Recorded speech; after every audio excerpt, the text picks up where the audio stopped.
5ই আগস্টের পরবর্তী যে বাংলাদেশ, সেই বাংলাদেশ বিনির্মাণে আমাদের একটা খুবই স্বপ্ন যে আমরা একটা ইনসাফের বাংলাদেশ গড়তেই চাই। তো এটা যদি 100 বছর পরেও ইনসাফের একটা বাংলাদেশ হয়, কোনো না কোনো সময় কাউকে তো শুরু করতে হবে। আমরা একদিন সবাই মরে যাব, কিন্তু কিয়ামত পর্যন্ত তো বাংলাদেশ নামক এই ভূমিটা থাকবে।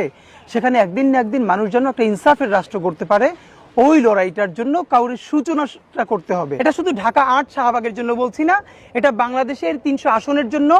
আমি আমাদের সমস্ত তরুণী আমাদের ভাই বোনদেরকে বলছি, আমরা যদি সবাই মিলে এরকম যোগ্য প্রার্থী বেছে বেছে সংসদে পাঠাতে পারি, তাহলে জাতীয় সংসদটা হবে যোগ্য প্রার্থীদের একটা মিলন মেলা। বাংলাদেশের জাতীয় সংসদ হলো দক্ষিণ এশিয়ার সব থেকে ব্যয়বহুল সংসদ।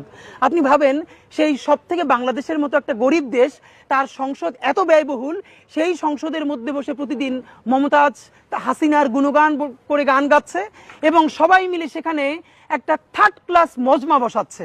আমাদের যেটা করতে হবে, নতুন বাংলাদেশ, ইনসাফের বাংলাদেশ বিনির্মাণে আমাদের সংসদকে যদি কার্যকর করতে চাই, তাহলে দলীয় প্রতীক নয়, ব্যক্তির যোগ্যতা দেখে আপনারা সবাই ভোট দিন। এবং এরকম যদি একটা আমরা ভালো সংসদ করতে পারি, ইনশাল্লাহ আমরা একটা ইনসাফের বাংলাদেশও বানাতে পারবো।